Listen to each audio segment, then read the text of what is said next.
This is easily one of my favorite stories of all time, and it is the epitome of it's not stupid if it works.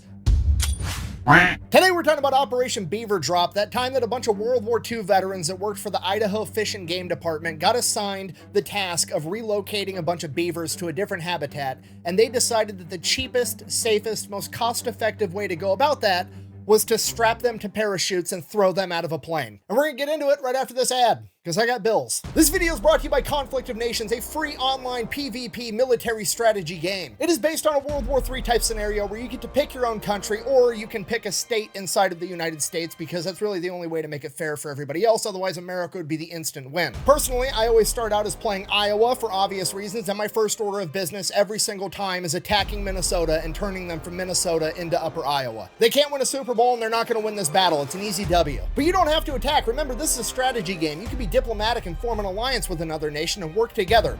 I mean, you could, I'm not gonna. I'm gonna build up my army with tanks, jets, and nuclear submarines and turn my attention to Wisconsin. Okay, I'm gonna be honest with you guys. The nuclear submarines are not super helpful in Midwestern warfare, but that's the type of flexibility that Conflict of Nations allows. I've already taken over Minnesota, the land of 10,000 lakes. I'm gonna put a nuclear submarine in every one of those lakes. Anyways, if you want to give it a try, it's available on both PC and mobile, and if you use my link and discount code down below, you're gonna get 13,000 free gold and a free 1-month membership. Let's get back to the video.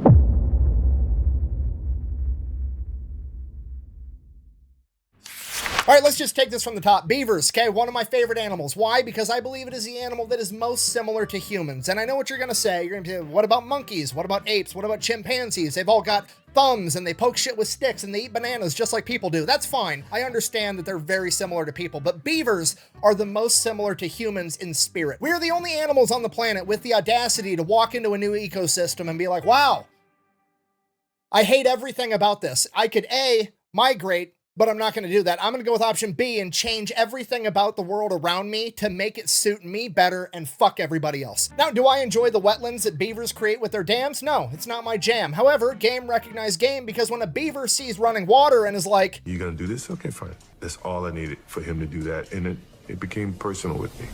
it's no different than when it's July and it's hot out and I decide to turn my air conditioner on so I can domesticate the wind so that my balls aren't hot, okay? It's about changing the environment around you rather than changing yourself. Okay, it's just that species-wide main character energy of I don't need to evolve anymore, I'm perfect how I am, I'm going to evolve the world around me to some shit that I like more. So while I have a great childish respect for beavers, unfortunately for the beavers, between the 15, 16, 17, 1800s, their furs made dope-ass hats and they were really popular all across Europe, and the beavers were almost hunted to extinction for their pelts. Okay, and as I'm sure you can imagine, no beavers means no beaver dams means no wetlands, and no wetlands messes up the entire ecosystem. Okay, we can't have it, we gotta quit killing all the beavers. So the early 1900s, people realized this, they put protections on the beavers, and we quit trying to hunt them to extinction and actually try to help encourage their population to build back up. Okay, fast forward like 50 years, 1945, 1946, right around then, all the young men that went off and fought World War II are coming back home. They got a bunch of money from fighting that war. They want to get a wife, build a house, have some kids, do people things. So they start expanding. And one of the places this happens in is a town called McCall, Idaho. And they start expanding and the town gets bigger and bigger. And eventually it displaces a bunch of beavers that have been out in the woods doing beaver things for hundreds of years. And these new beavers get displaced and they go out and they start fucking up a bunch of farmers' fields and irrigation systems. And it gets to the point that the people in the town are just going to start shooting these beavers because they're messing everything up. At this point, the Idaho Fish and Game Department, presumably also full of World War I and World War II veterans, steps in and like, no, we're not gonna kill these beavers. These guys are awesome. They do a lot for the environment. We're gonna take them. We'll move them somewhere else where they can thrive. We're not killing beavers. We're just relocating them. So here's the plan. They're gonna capture the beavers alive. They're gonna drive them as far as they can on roads, and then they're gonna pack them in on horses and mules, miles and miles into the wilderness where they're not gonna be near any humans ever. And this is a complete disaster pretty much from the start. They capture the beavers alive, stick them in a cage, throw them on a truck, try to drive them hours and hours into the wilderness. This is really hard on them because beavers, they're a lot like me. I like to sit in my house in the air conditioning. They like to sit in their dams in the nice, damp, wet environment to keep cool. Beavers can't keep cool on the back of an unair conditioned truck in the mid-1940s. A lot of them are getting heat stroke, they're passing out, they're dying, they quit eating, or they get super agitated and they're very combative the entire time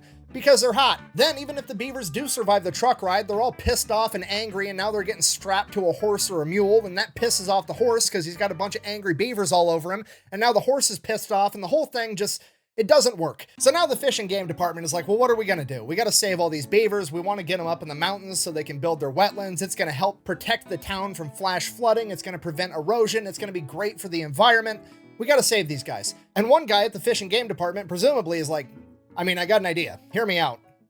We do have an awful lot of extra surplus parachutes from World War II laying around, and we've got a plane. Okay, now to us in 2024, this sounds insane, but you gotta remember, this is 1948, okay? There's no OSHA, there's no like rules and regulations, and it's in Idaho, which is basically the middle of nowhere at this point. Nobody's telling these guys what to do. A bunch of World War I, World War II veterans are like, huh, it's actually a pretty good idea, Jimmy. You know, it did work at Normandy, and the Beavers aren't even gonna have Germans shooting at them, so I mean, pretty high likelihood they'll be fine. Let's try it. So first order of business, we got to develop a box that opens up once it hits the ground and gets the beavers to the ground safely. Pretty simple. It's basically two halves of a box with some holes drilled in it. They weave the rope through. Once the parachute lands, there's no more tension on the rope. The box just kind of falls open. The beavers get out and start doing beaver things. So first we're going to test it before we put any innocent beavers at risk. We're going to take some empty weights, put them in the boxes, go up in the plane, drop them over the practice field, see how it goes. Goes fine the first couple of times. Okay, let's try it with one beaver just for practice. So they go ahead, they pick an older male. He's out of his breeding prime, potentially dangerous to some of the younger males. If something does happen, he's lived out most of his life. They name him Geronimo because they're a bunch of meatheads and that shit's funny. So they put him in a crate, they take him up in the plane, drop him off over the practice field from 800 feet. Geronimo makes it and survives. Now, obviously, we're not going to put all our beavers in one basket because of one successful test run. We need multiple test runs to be certain that this is going to work. And now that Geronimo is technically our lucky beaver, he's going to do it again. So he does. Geronimo does it again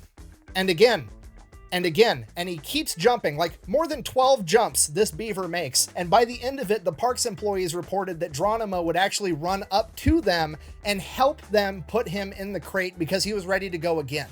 Buh! This is animal abuse, and what if one of those boxes didn't open after the parachute landed? Buh! Okay, first of all, no it isn't. I've already went over the options. A, they could stay where they were at, being displaced, and end up getting shot by farmers for messing up their crops. B, they could spend days in transit on the truck and on a pack mule suffering and potentially dying. Or C, we can throw them in an airplane, fly them there in 15 minutes, and then throw them out the side. They can get their jump wings while they're doing their Band of Beavers reenactment, okay? It's literally the best option. Okay, secondly, why are you worried about the box not opening? Like, did you think about this at all? It's a pine box, and that's a beaver, okay? Literally the only animal in the animal kingdom known for cutting down trees with its fucking face. I have the utmost confidence that if one of those boxes malfunctions, the beaver is gonna figure it out. All right, so now they have their beaver delivery method. They develop a plan. They pick out a bunch of different locations all over this wooded area where they're gonna be able to drop these beavers off in groups of like 3 to 5, 2 males, 3 females, 1 male, 3 females, something like that, enough that they're going to be able to rebuild their own little colonies, but they're going to be spread out enough that they're not going to congregate into one thing, and it's going to be a humongous boost to the beaver population. This is what conservation's all about. So they get that all figured out, they have the plan in place, they know the delivery method, now they just got to go catch all the beavers. So they go back to town, catch them all, there's 76 of them. They take them back, they start loading them in crates, and they're going to take them up in the plane and throw them out the side. And here's the best part about the whole thing. They filmed it. Into the drop box.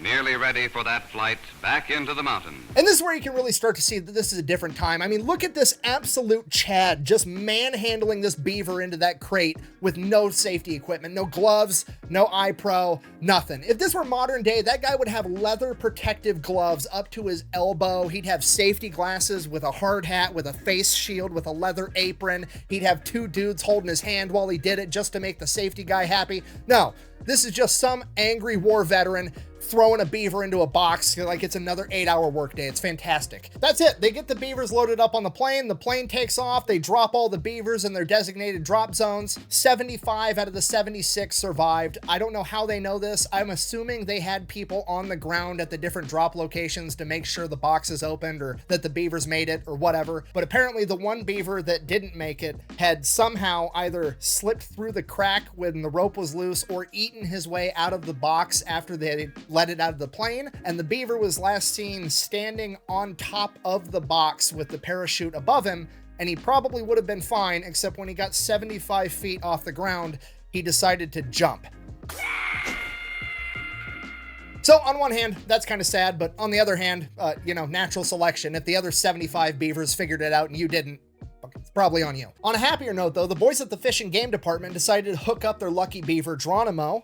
This is posted in the Journal of Wildlife Management, Volume 14, Number 2, April of 1950. The article, Transplanting Beavers by Airplane and Parachute by Elmo W. Heater, Idaho Fish and Game Department, McCall, Idaho. And I quote, Geronimo had a priority reservation on the first ship into the hinterland, and that with 3 young females went with him. They had to hook up their boy.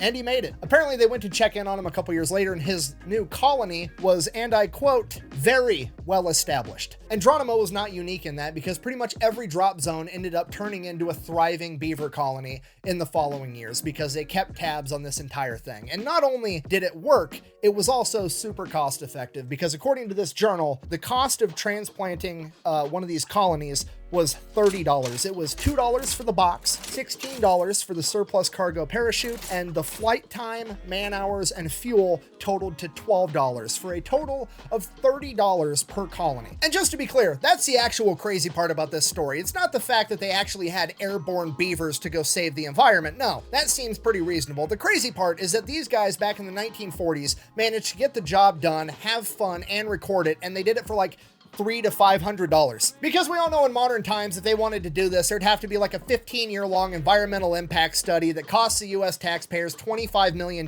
just so that the government could determine that if you drop beavers off in the forests, they will in fact do what beavers do. And then once the government goes ahead and says it is in fact okay to put beavers in the woods, it's going to take another 10 years for Lockheed Martin and Boeing to bid on the contract worth $100 million to relocate 100 beavers into the woods. Is it just me, or was that the stupidest thing we've ever seen? Sorry, I'm ranting. In conclusion, the moral of the story is if it sounds dumb, but it works, it's not that dumb. And sometimes it's ridiculously cost effective to just let people do their job. Also, beavers are cool, and airborne beavers are even cooler. And this has been the story of America's band of beavers, the airborne paratrooper beavers that went in to save the environment. Thank you for watching. Best way to support the channel is go buy some merch over at thefatelectrician.com. Quack bang out. I didn't make a single vagina joke in that entire video. I'm finally maturing. Oh, and one more thing. Don't forget to go check out Conflict of Nations, okay? You get to pick your own country, mainly the United States. Otherwise, let's face it, you're just competing for second place. Don't forget to use my code down below to get the freebies. I'm gonna go conquer Wisconsin. Why? Because they've got spotted cow beer, and I want some. Sir, just so we're clear, the Angry Beavers is a kid's cartoon.